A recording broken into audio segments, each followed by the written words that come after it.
Bueno, hoy continuamos con nuestro estudio de las 50 razones por las cuales creemos. Y antes de comenzar, quisiera que por favor inclinaran su rostro y le pedimos al Señor que nos guíe.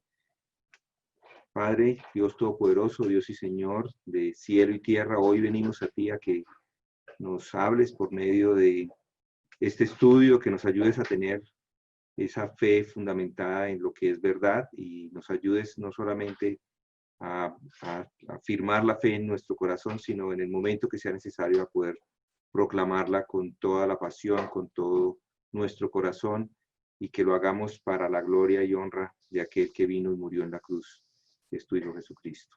En él oramos. Amén.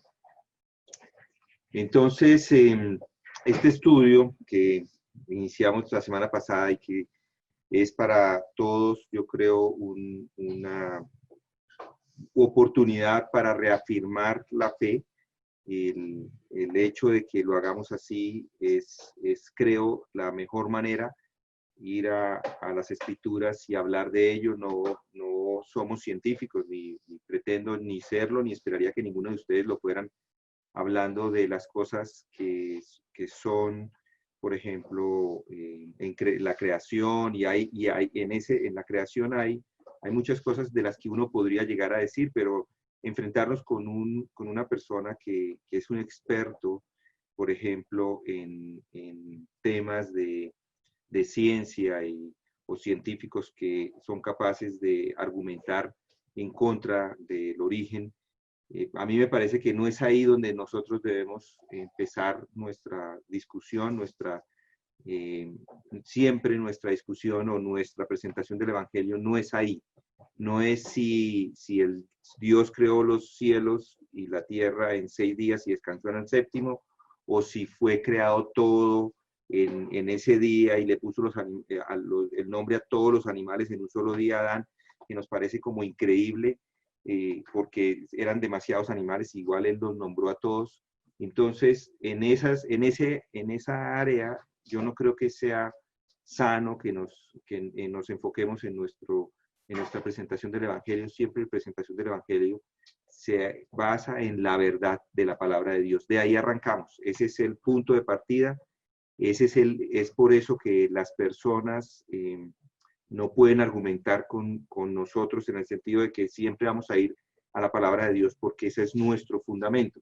Entonces van a decir, pero ¿por qué lo hace? Parece un argumento circular, porque siempre va a ir a algo.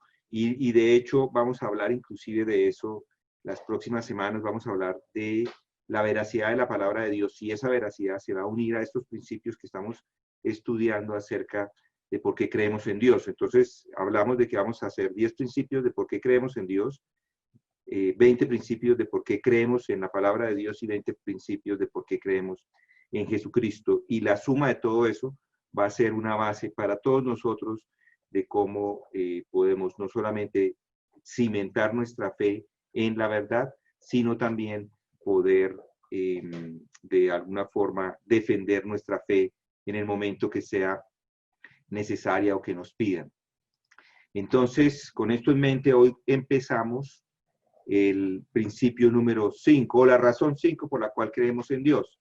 La razón 5, o la quinta razón, es porque el hombre es moral. Si está tomando nota, ya hicimos los 4, esta es la quinta, y sí quisiera que tomaran las notas para que los recordaran en otro momento. Entonces es porque el hombre es moral. El hombre o la moralidad del hombre apunta a un legislador. Es decir, que Dios no solo nos ha dado a los seres humanos la capacidad de pensar y de razonar, sino también ha puesto algo en nuestro corazón, y es esa conciencia, una conciencia intrínseca del bien y del mal. Nosotros lo sabemos, lo conocemos, y por eso es que podemos decir que el hombre es moral, porque todos los hombres son morales. La Biblia llama a esto la moralidad de la conciencia. Los hombres y las mujeres tienen conciencia, y no solamente somos seres racionales, sino seres morales. El libro de Romanos lo describe en detalle.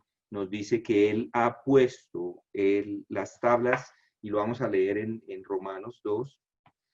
Romanos 2, desde el 14 dice, porque cuando los gentiles, noten, ahí voy a compartir esta pantalla, porque cuando los gentiles dicen,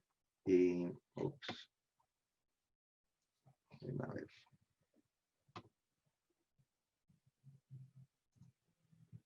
Porque cuando los gentiles que no tienen la ley cumplen por instinto los dictados de la ley, ellos no teniendo la ley, son una ley para sí mismos, ya que muestran, y oigan esto, la obra de la ley escrita en sus corazones.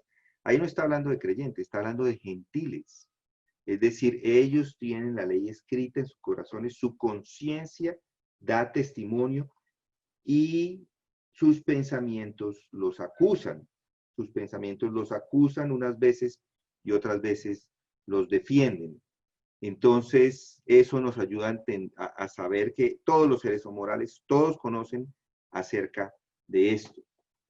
Lo mismo Romanos 1:19 dice, un poquito más atrás, 1:19 dice estas palabras, porque lo que se conoce acerca de Dios es evidente dentro de ellos, pues Dios se lo hizo evidente. ¿Y cómo se lo hace evidente? En sus corazones. Lo hace evidente en la creación. Es evidente. Entonces, el mundo creado, el mundo que nos rodea, muestra que hay un Dios, no solamente creador, que sostiene, que diseñó, sino que ha revelado también cómo Él es un juez y que hay normas, normas como dice Eclesiastés 12:14.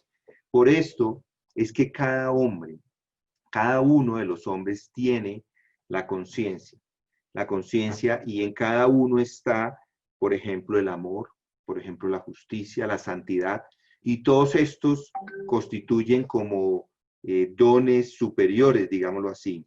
Pero al mismo tiempo, también tenemos, por ejemplo, que el odio, la injusticia, la inequidad, el pecado, también está presente en el hombre. Los hombres que no creen en Dios, en un Dios de amor y justicia, parecen estar continuamente preocupados por el odio y la crueldad que abunda en el mundo, y eso ya nos demuestra que el hombre es moral. No, nadie,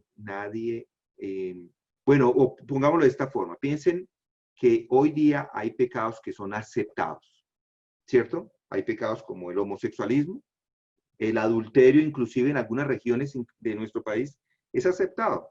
En algunas regiones, en algunos lugares, el adulterio es aceptado, el esposo tiene, la pareja tiene su esposa y él tiene alguna persona fuera, o dos, inclusive en algunos casos.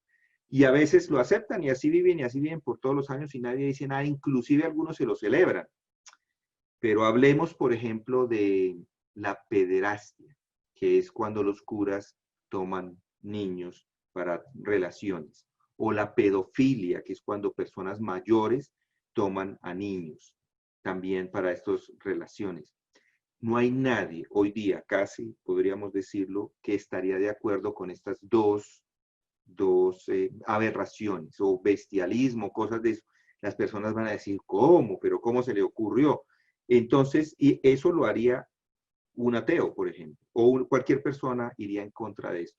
Con esto nos está mostrando que en realidad son seres morales, porque de otra forma, pues ¿qué importaría que alguien hiciera una cosa o la otra? Porque al final, pues da lo mismo si somos en este mundo simplemente unos animales que después nos morimos y no hay nada ni antes ni después, pues ¿qué más da?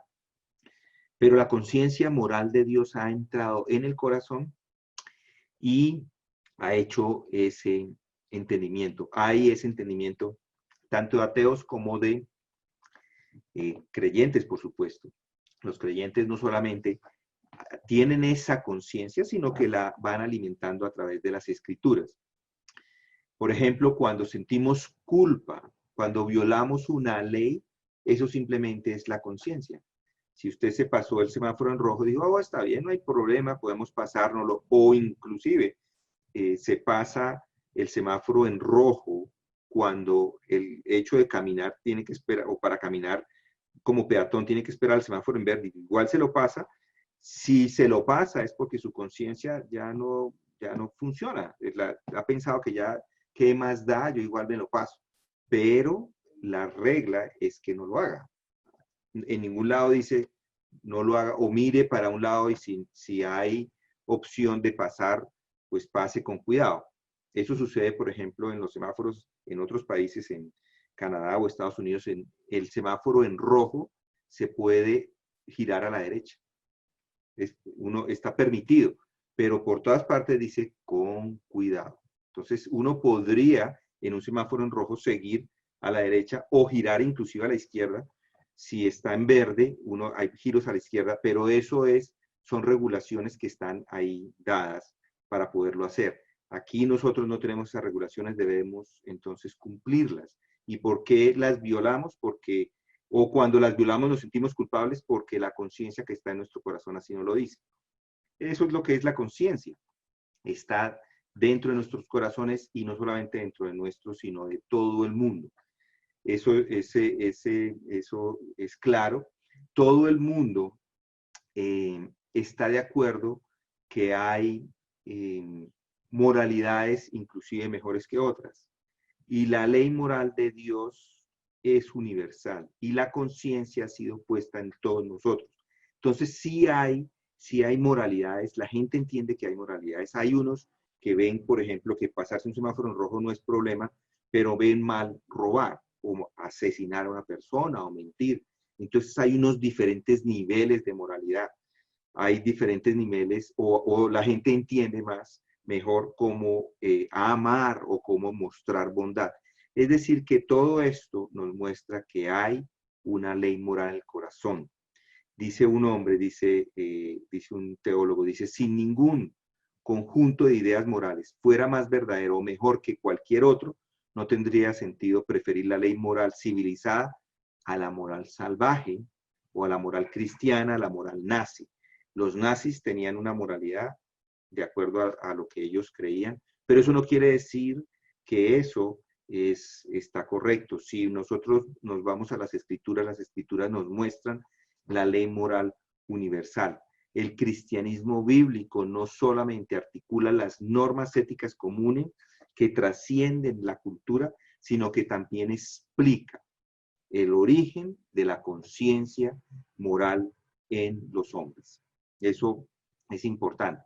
Entonces, tenemos moralidad y eso nos muestra, o sea, eso es parte de nuestro primer razón para esta noche, la moralidad que tiene el hombre. Asimismo, hay otros motivos. El sexto motivo, creemos en Dios porque el hombre sabe que hay eternidad.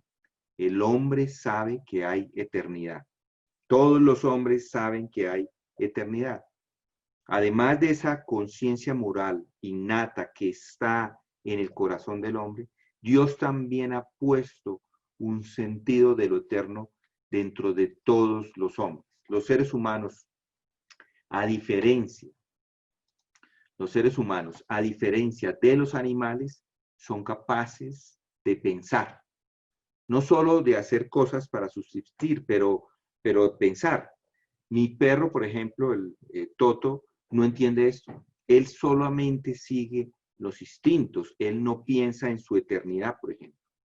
Él no piensa en el tiempo, él no piensa en la historia. No es humano. Y uno puede tratar de convencerse o tratar de pensar que los animales son muy cerca a los humanos, pues no lo son. No tienen el sentido de eternidad para nada, no tienen alma por dentro, son simplemente mascotas. Y al hombre, Dios sí le ha puesto la eternidad en su corazón, nos dice Eclesiastés 3:11. Y la eternidad es un tema que es recurrente en las escrituras, una y otra vez y otra vez. Y sabemos que solo Dios es el eterno. Salmos 93:2 nos lo afirma. También dice que habiendo existido siempre, sin principio y sin fin, Salmos 92. Y los seres humanos, por otro lado, somos mortales. Salmo 90:10. Nuestras vidas, y nosotros lo sabemos, están en el tiempo, comienzan al nacer y terminan de forma física al morir. Es decir, no, si nacemos ya nuestro cuerpo en un momento deja de existir. Hay muerte física. Sin embargo, también sabemos por 2 Corintios 5:8 que el fin de nuestra existencia no es ese. Voy a ponerlo ahí en la pantalla.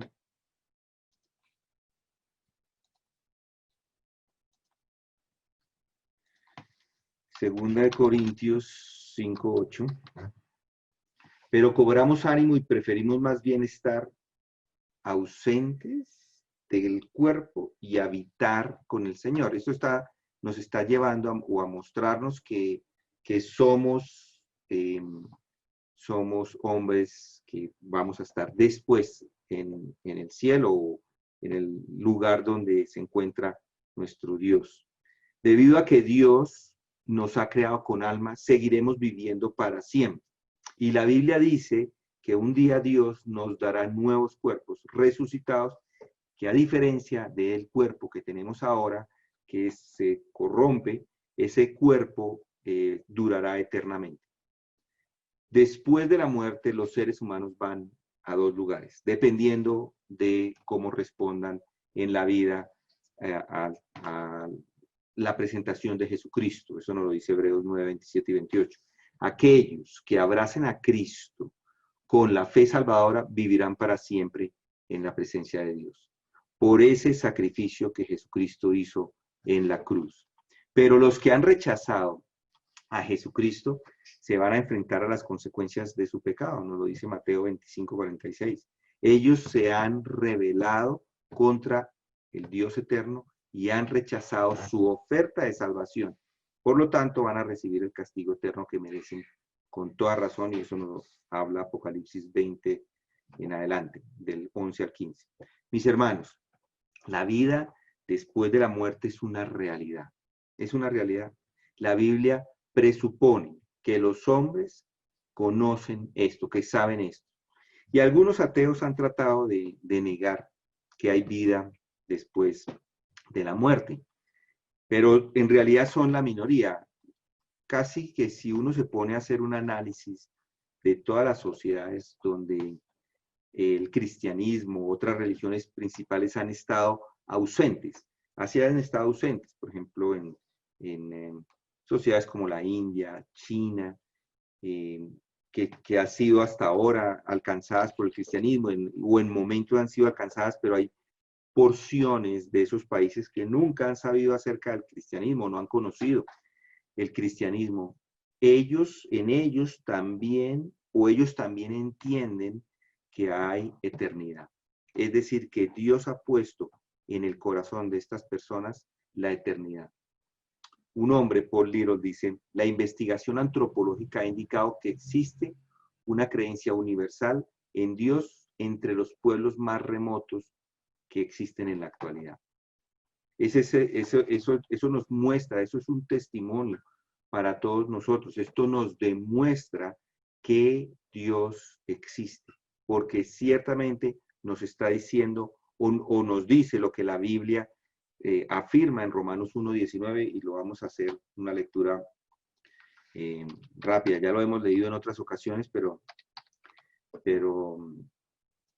Romanos 1:19 dice, porque lo que se conocía acerca de Dios es evidente dentro de ellos, pues Dios se lo hizo evidente.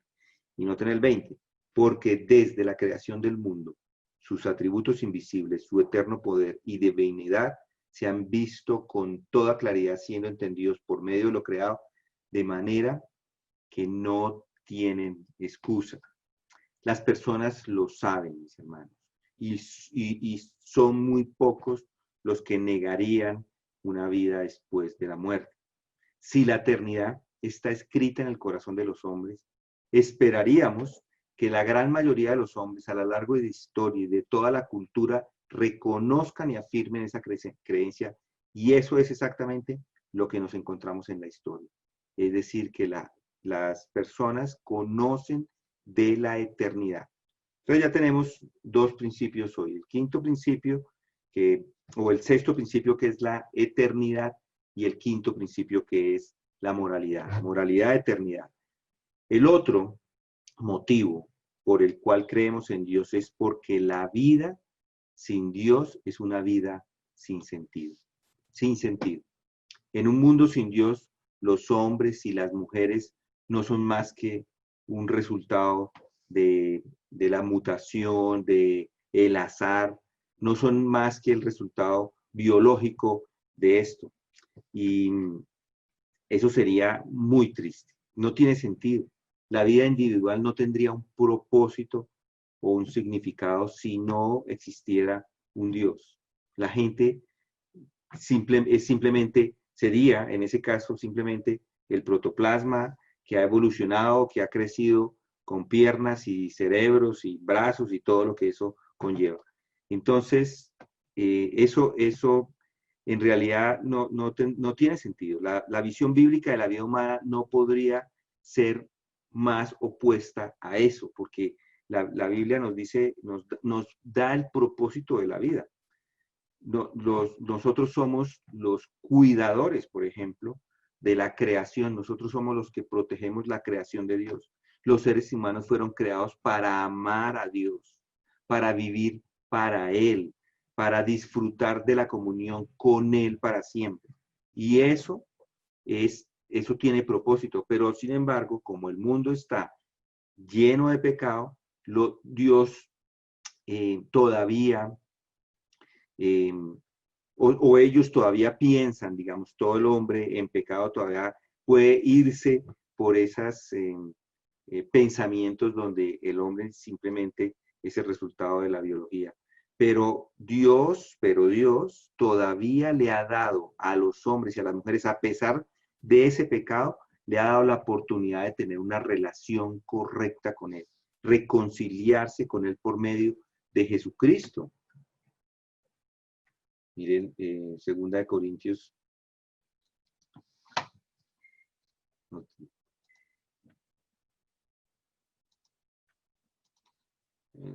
Segunda de Corintios.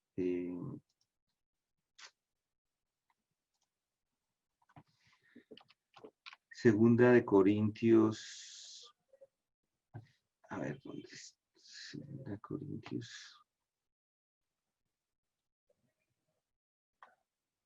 Espere que me perdí Corintios 5, perdón, 5:18, ahí está. Y todo esto procede de Dios, dice, quien nos reconcilió consigo mismo por medio de Cristo y nos dio el ministerio de la reconciliación. Esto es parte el propósito que nosotros tenemos en esta vida, a saber que Dios estaba en Cristo, reconciliando el mundo consigo mismo, no tomando en cuenta a los hombres sus transgresiones y nos ha encomendado a nosotros la palabra de la reconciliación. Por tanto, somos embajadores de Cristo, como si Dios rogara por medio de nosotros. En nombre de Cristo rogamos, reconciliados con Dios. Eso es un propósito. Ese es el propósito que tenemos en esta vida. Primera de Juan 4 también nos habla de él. Al confiar en Cristo y en su obra en la cruz, las personas pueden ser perdonadas y restauradas a Dios. En la conversión, Dios le da a los creyentes un nuevo corazón, nuevos deseos, nuevos propósitos. Colosenses 3 y Tito 3 nos habla de eso. Entonces, ahora el hombre, su propósito es glorificar a Dios en todo lo que hace, obedecerlo por amor a Él y amar a otras personas como testimonio de su gracia. Entonces, Dios se convierte en el objetivo primario de la raza humana, 2 Corintios 5:9. Ya lo leímos. Debido a que lo aman más que cualquier otra cosa en sus vidas. Los cristianos, por ejemplo, entonces, ahora encuentran que adorar y servir a Dios es un gozo, y nosotros por eso estamos en este momento en la iglesia sintiéndonos con un peso en el corazón. ¿Por qué? Porque no tenemos esa oportunidad de gozarnos sirviendo en la iglesia. Es parte de nuestro propósito en la vida, es poder encontrarnos para poner nuestro ser al servicio de otros. Entonces, esto es parte del objetivo o del propósito para el cual nos encontramos aquí en esta vida. Todas las otras actividades y propósitos, todo lo que se haga, son vacíos sin Dios. Todos. Esa búsqueda de la satisfacción, aparte de Dios, cualquier persona que esté buscando el gozo en cosas o en poder o en lo que sea, aparte de Dios, siempre está desilusionada. Eso no ha sido una afirmación, no es una afirmación ni mía, sino es la afirmación que ha hecho todo el mundo que ha vivido para las cosas de este mundo. Piensen en el rey Salomón, si lo recuerdan. Él fue la persona más rica que ha existido sobre la tierra. No solamente el más rico, sino dice la escritura que era el más sabio, el más famoso, el más poderoso de toda esta tierra, en la época en que vivía, por supuesto. Él tenía todos los recursos, podía comprar lo que quisiera. Sin embargo, su búsqueda de felicidad resultó inútil. Él hizo todo lo posible para ser feliz afuera o con las cosas de este mundo. Trató de encontrar la satisfacción en todo, en el romance, en el alcohol, en las posesiones, en la sabiduría, y al final dice, todo es vanidad. Todo es vanidad. Dice, todo eso que yo busqué es simplemente vanidad. Y es cierto, es la realidad. Es la realidad. Uno dice, bueno, pero si yo tuviera más dinero, si yo me ganara la lotería, estaría más contento. No, la felicidad no está ahí. Puede tenerla todo el dinero, pero igual no está la felicidad ahí. De hecho, alguien dijo estas palabras, dice, la riqueza disminuye en lugar de aumentar la felicidad humana. La riqueza disminuye la felicidad. Piensen en eso. O sea que si disminuye la felicidad, ¿para qué buscar riquezas? Otro dijo, he cuidado 200 millones de dólares, dice él, y es una carga muy grande para cualquier persona. No hay nada en la naturaleza para producir felicidad. Cuanto más tiene el hombre, más quiere. Siempre es así. En algún momento en mi vida, alguien me hizo una oferta de un negocio y a mí me pareció interesante. En ese momento estaba yo apenas en la universidad y alguien me dijo, ve, hagamos esto, podemos hacer esto, y simplemente el hecho de pensar en el negocio, yo decía, bueno, con esto nos podemos ganar tanto. Luego hicimos pensamiento de invertir o hacer otras cosas y nos podamos ganar tanto. Yo en un momento había comprado de todo en mi mente, había hecho compras y había gastado, había hecho un poconón de cosas y como que no me saciaba, porque llegaba, decía, bueno, de pronto cuando ya se haya hecho esto, podría hacer esto. Cuando menos se da uno cuenta, está uno como en una montaña rusa en caída y simplemente eso no trae felicidad. El dinero no la trae. Mejor es vivir con poco en el Señor que con riquezas y problemas sin Él. Ese es el mensaje. Así es, Dios nos creó con un propósito y cuando negamos su existencia, al mismo tiempo estamos negando el propósito para el cual Él nos creó. Por lo tanto, negar a Dios y abrazar las cosas de este mundo, lo único que va a llevar es a la desesperanza. Las reglas universales que se aplican aquí son evidencia de que existe un Dios, porque nos ha creado con ese propósito. Y además piensen en esto, piensen en las matemáticas, piensen en la ciencia, la estética, la ética. Todos, cada uno de ellos está hecho o apunta a una inteligencia que trasciende, que nos muestra que hay un ser más grande que nosotros. Y la vida no tiene sentido sin ese ser, sin Dios.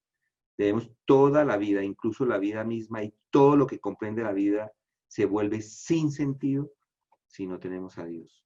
Así es. Ni siquiera podríamos tener una discusión lógica sobre la existencia de Dios con cualquiera que dijera que no existe Dios. Entonces, ese es otro de los motivos. Es otro de los motivos que tenemos para hoy. Dios ha puesto en nuestro corazón un propósito para la vida. Además, creemos en Dios porque la historia lo demuestra. Este es una razón muy importante, la razón número 8. La historia lo demuestra. La Biblia no solo nos presenta a cada individuo con su propósito dado por Dios, sino que también nos muestra el hecho de que Dios ha puesto un propósito o tiene toda la historia humana, por decir algo así, escrita. Es su historia, ya está escrita, en el sentido de que todo está funcionando de acuerdo a sus planes. Salmo 135, 6 lo dice. Noten para qué. Salmo 135, 6 dice, todo cuanto el Señor quiere, lo hace, en los cielos y en la tierra, en los mares y en todos los abismos. Nada puede frustrar los planes de Dios. Job 42:2 nos dice. Así lo declara. No hay nadie. Noten esto que dice Isaías.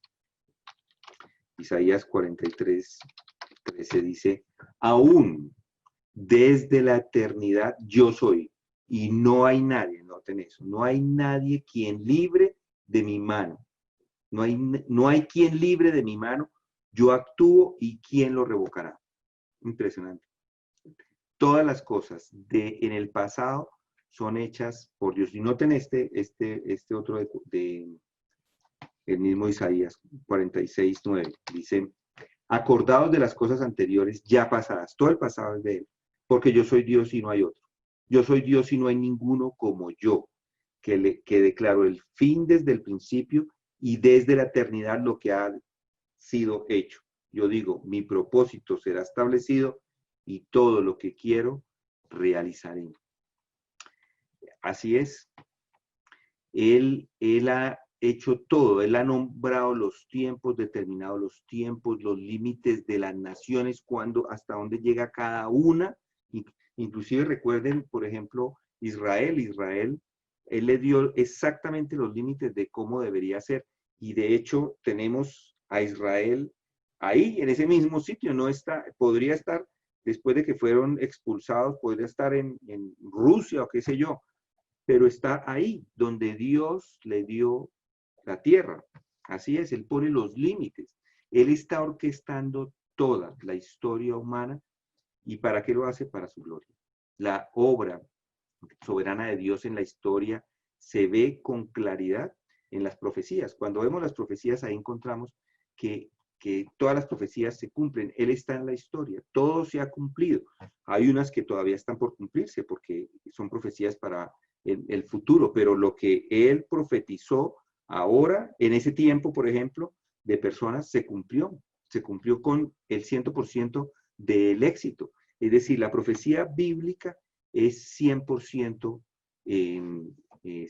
fiel, digámoslo así, precisa, y no se da por ningún tipo de casualidad, sino que Dios está orquestando todos los acontecimientos de la historia humana para poder encajar perfectamente ese plan que Él ha hecho. En el Antiguo Testamento, por ejemplo, predijo la caída del rey Tiro, el cautiverio babilónico, el regreso de Israel, el ascenso del rey Ciro, la destrucción de Nínive, el ascenso y la caída de Babilonia, de Persia, de Grecia, de Roma. En Daniel encontramos esas profecías que uno a veces las lee y dice, pero ¿cómo puede ser posible con tanta precisión? Es tanto lo preciso de eso que hay unos que dicen es que ese libro se escribió después de que habían pasado los acontecimientos. Pero la Biblia nos afirma y la historia también nos afirma que Daniel fue escrito antes de que eso sucediera, de las caídas de todos estos imperios. Una y otra vez las profecías han sido confirmadas y son confirmadas por la arqueología. Y no, simplemente piensen en las profecías mesiánicas. Hay en la Biblia muchas profecías, no solamente, hay como 2000 profecías que no son mesiánicas, pero hay muchísimas más acerca de Jesucristo. Y todo eso demuestra que Dios está en control de la historia. Hay unas que van a pasar todavía en el futuro y eso nos da tranquilidad porque Dios está cumpliendo, ha cumplido siempre. ¿Por qué no cumpliría ahora? Si ha cumplido por toda la historia de esta humanidad, ha cumplido todo lo que ha dicho.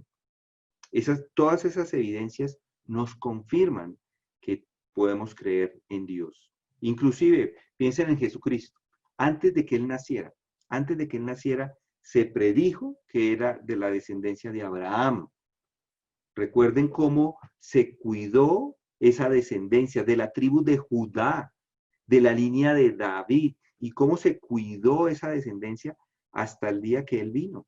No hubo muchos intentos, inclusive, de destruir esa línea, pero nunca se destruyó, siempre la línea se mantuvo. Además, inclusive se nombra, por ejemplo, en dónde iban a ser, dice Miqueas 5:2. También cómo muere, Salmos 22, 16 al 18. Es decir, que estas generalidades o estas profecías no son generalidades, de hecho.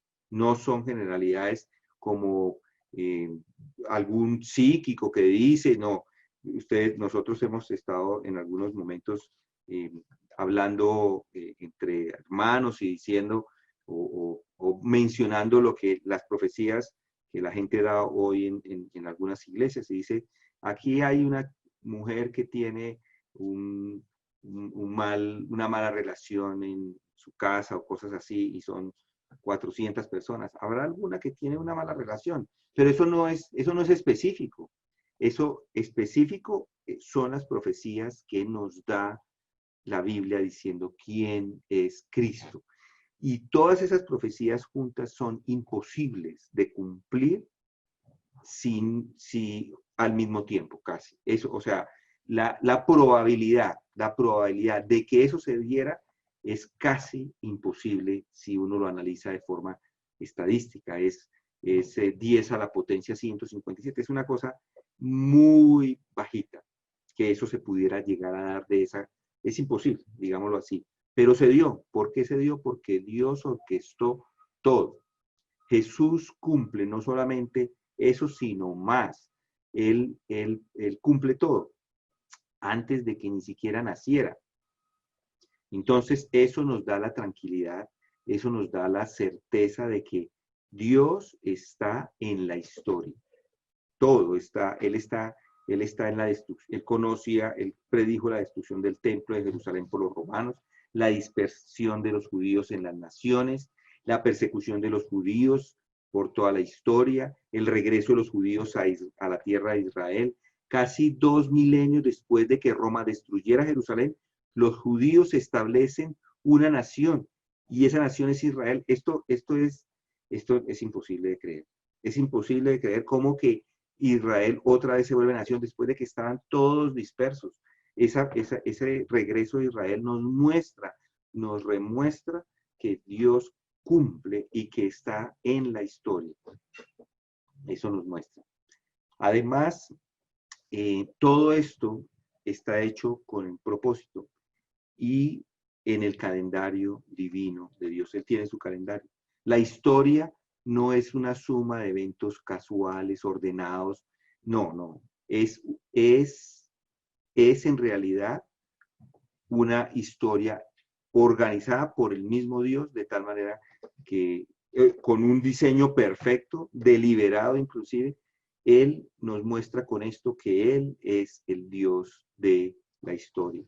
Nosotros hacemos parte de ese Dios de la historia. En este momento estamos escribiendo con nuestras vidas, con lo que estamos haciendo, la historia de Dios. El hecho de que esta iglesia en la cual estamos todos sirviendo, pertenecemos, que es la iglesia de Cristo, esto no sale por la iniciativa de nadie. Es la iglesia de Dios que Él desde antes la había planeado. no puede nadie, ni yo, ninguna persona se puede dar el crédito de que esta iglesia yo la inicié.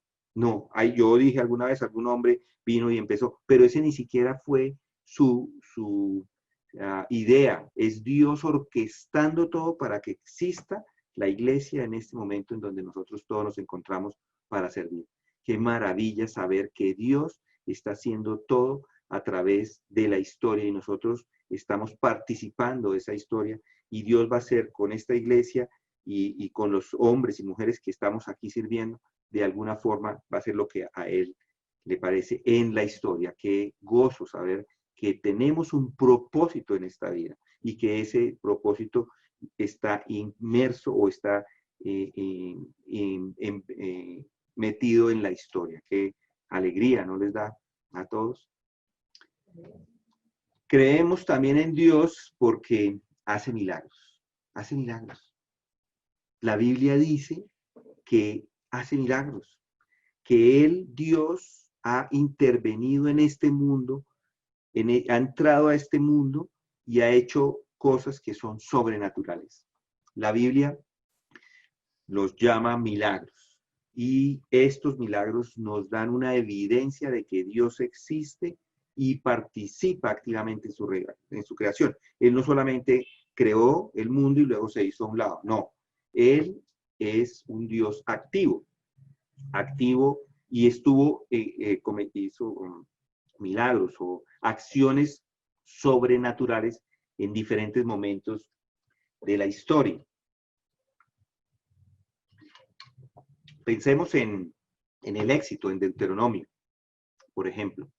Él mandó las plagas, son milagros que él hizo.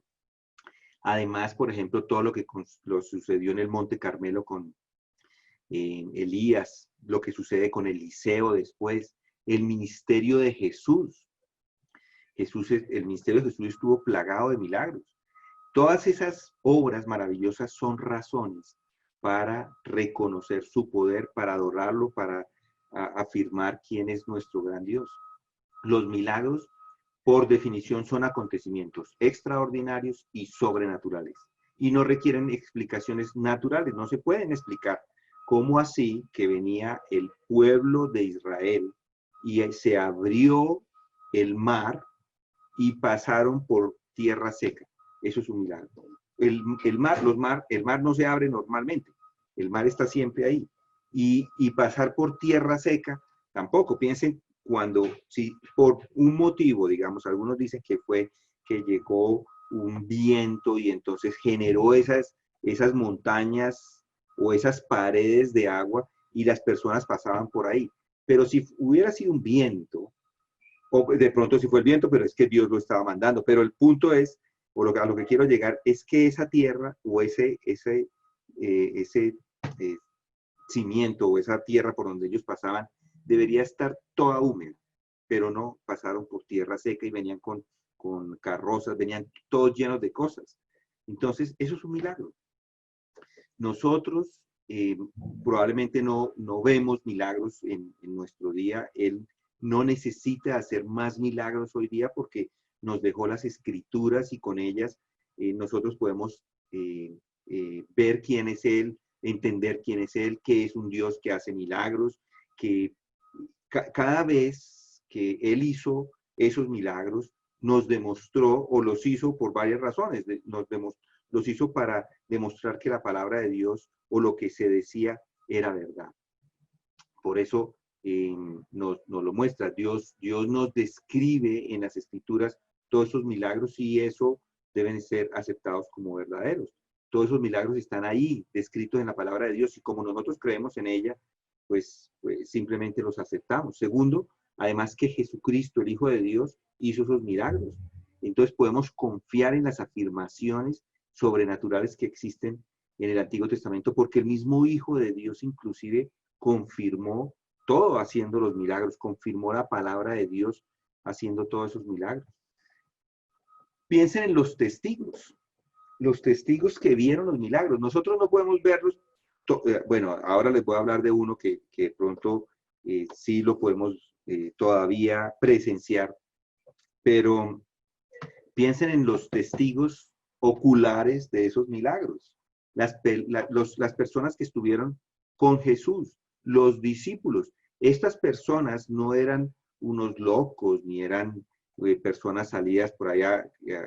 No, eran personas reconocidas en una sociedad que habían andado con Jesucristo y que vieron sus milagros y de hecho esos testimonios de ellos son suficientes para decirnos esos milagros sucedieron. Así sucede inclusive hoy día en el juzgado, por ejemplo. Si yo traigo tres testigos es suficiente. Yo no necesito traer 200 testigos ni 500, pero la Biblia sí nos dice que 500 personas vieron a Jesucristo resucitado.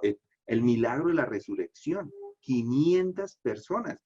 Ellos todos fueron testigos. Imagínense la cantidad de personas que confirmaron el milagro de la resurrección. Además, muchos de esos milagros se pueden ver en la historia, Por ejemplo, la creación. Ese es el milagro de la creación. Simplemente basta ver la creación. Basta ver la cantidad de lenguas, cómo cambiaron las personas de lenguaje. Estaban todos juntos y en un momento a otro todos se fueron. Y todo eso se da en la Torre de Babel en Génesis 11. Piensen en Israel entrando a la tierra, a la tierra prometida. Ese es un testimonio milagroso de lo que sucedió con Israel cuando salía de Egipto. Es decir, esto se repite una y otra vez. Inclusive piensen en esto, piensen en la iglesia. La iglesia se inicia en Pentecostés e inicia de forma milagrosa. Después de la resurrección de Jesús, viene el Espíritu Santo. Y el Espíritu Santo entra en la iglesia en ese momento y eso es algo sobrenatural. Ahí comienza la iglesia. Qué gozo saber que Dios estuvo ahí, que nosotros hoy día somos parte de eso, de ese evento milagroso de la que es la formación de la iglesia. Piensen, por ejemplo, en la historia de Noé y todo lo que sucede con el diluvio. El diluvio es fácil verlo porque solamente aquellos que han podido ir, por ejemplo, al cañón al Gran Cañón, como allá se ve, allá no hay vegetación, digamos. Entonces se ven las diferentes capas. Eso demuestra que el diluvio fue un evento mundial, que toda la tierra y toda la tierra se movió por debajo en el momento que estaba todo cubierto de agua, toda la tierra por debajo se movía y cuando se dio el diluvio, así quedaron cada una de esas capas que se ven allá. Entonces, eso nos demuestra que Dios hizo o fue el causante del diluvio. Los milagros de Elías, de Eliseo, de Jonás. Es decir, que puedo ir de lista en lista encontrando todos los milagros que encontramos allí y todos esos nos demuestran quién es Dios. La obra, un milagro del cual nosotros somos partícipes, aquellos que hemos creído, y es lo que hace el Espíritu Santo en la vida de un pecador. Es imposible que la vida de una persona simplemente cambie por un deseo de un hombre ateo, digamos, o simplemente un hombre secular. La vida no cambia porque sí, la vida cambia porque el Espíritu Santo hace una regeneración, hace un cambio en el corazón, lo transforma completamente. Y ese es el milagro de la salvación. Es un milagro. Dios a las personas les da esa regeneración. Es algo que viene del cielo, es algo sobrenatural. Él tiene que intervenir para que una persona pase de muerte a vida. Además, hay muchos otros milagros que podemos encontrar simplemente con leer lo que sucedió con Jesucristo, la encarnación, la resurrección, la ascensión y lo que va a venir, que es su segunda venida y el juicio. Todo eso hace parte de esa obra de Dios. Con la segunda venida va a venir un juicio final que va a destruir a toda esta tierra. Y eso es porque Él va a intervenir en este mundo. Uno le puede quitar los milagros a otras religiones. Uno se los puede quitar al Islam, al budismo, al taoísmo, a todas estas religiones. Pero si uno le quita los milagros al cristianismo, nos quedamos sin nada. Los milagros hacen parte del cristianismo. Entonces ese es nuestro motivo número 9. Ahora el motivo número 10, ¿por qué creemos en Dios? Es porque todas las otras creencias no tienen lógica. La única que es en realidad lógica es el cristianismo. Todas las otras creencias son ilógicas. La única que es lógica es el cristianismo. Esta es nuestra última razón por la cual creemos en Dios. Después vamos a ver de por qué creemos en la Biblia y después vamos a ver por qué creemos en Jesucristo. Creemos en Dios, en el Dios de la Biblia, porque es una locura no creer en Él. David lo declaró con razón. Dice, el necio dice en su corazón no hay Dios. Así es. Salmos 53.1, Salmos 110.4, 14.1. Es decir, leamos uno de ellos. Simplemente para...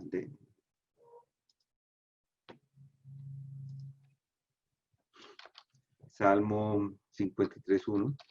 Dice, el necio ha dicho en su corazón no hay Dios. Y el otro es Salmo 10.4. Dice, el impío en la altivez de su rostro no busca a Dios. Todo su pensamiento es, no hay Dios. Así es. Y el 14.1 dice, el necio ha dicho en su corazón, no hay Dios. Ese fue el que ya, sí, bueno, son corruptos. Los salmos, por ejemplo, de Asaf, los expresa de la misma forma. Por ejemplo, Salmo 78.4, es otro salmo que también nos dice, no lo ocultamos, dice 78.4, no, perdón, 78.18. 78, perdón, es que 74. 74.18, acuérdate de esto. Señor, que el enemigo ha blasfemado y que un pueblo insensato ha despreciado tu nombre. Ellos estas personas niegan la existencia de Dios. Aquellos que digan o que niegan al Dios verdadero, ya sea que sirvan a dioses falsos o nieguen por completo la existencia de Dios, son aquellos que caminan en tinieblas, así lo dice Hechos 26.18 y Efesios 5.8. Son necios, como Pablo lo ha descrito en Romanos 1.31, y Dios por eso los ha entregado a una mente corrupta. En Romanos 1.28 nos dice eso, que se los dejó a sus propios deseos. Entonces, estas personas están bajo la ira de Dios por esa desobediencia. Su locura los va a conducir a la destrucción porque no siguen el camino correcto.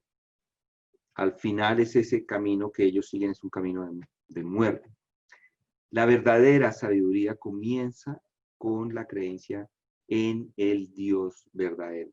No basta con decir que yo creo en Dios, hay que creer en el Dios de la Biblia.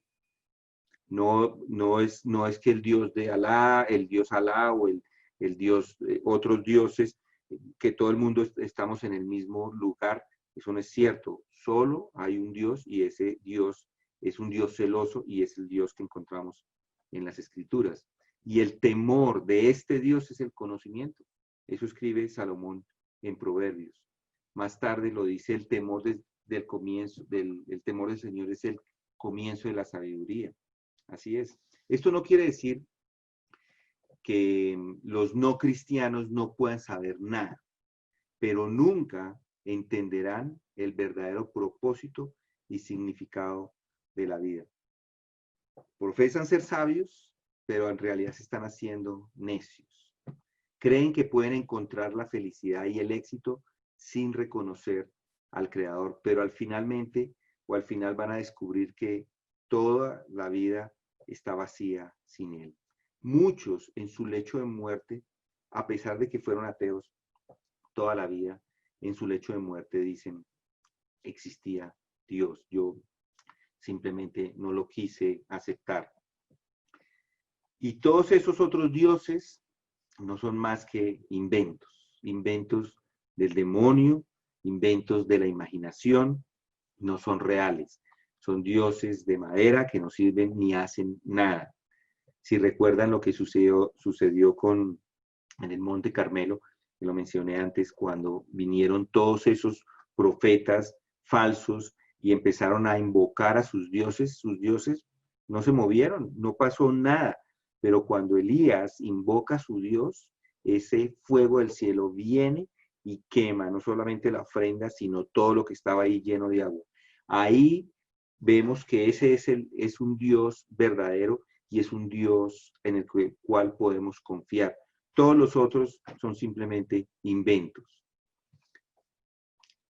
Y como les estaba diciendo, todos esos filósofos ateos que en momentos han dicho que no existe Dios, cuando están en su lecho de muerte, lo afirman que existía.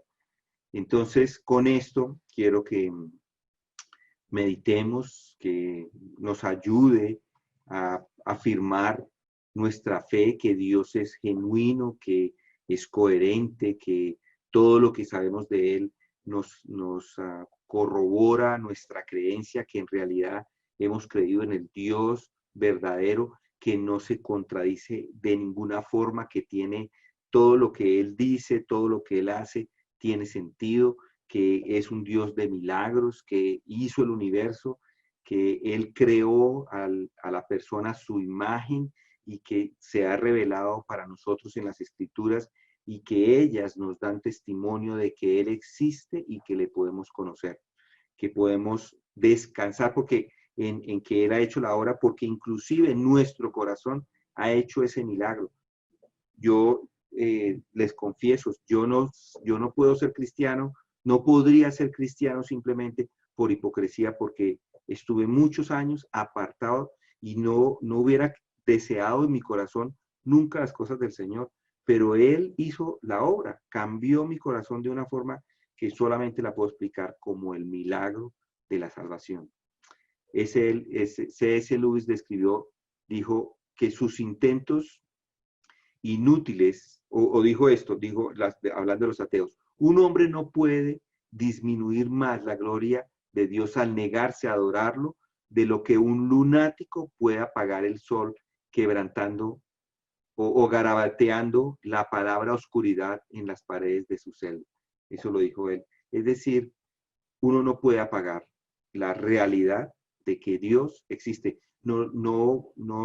Cualquier persona que diga que no existe, simplemente es un necio, porque la evidencia nos lo demuestra. Tenemos la evidencia que nos dice que tenemos un Dios y que podemos confiar en Él.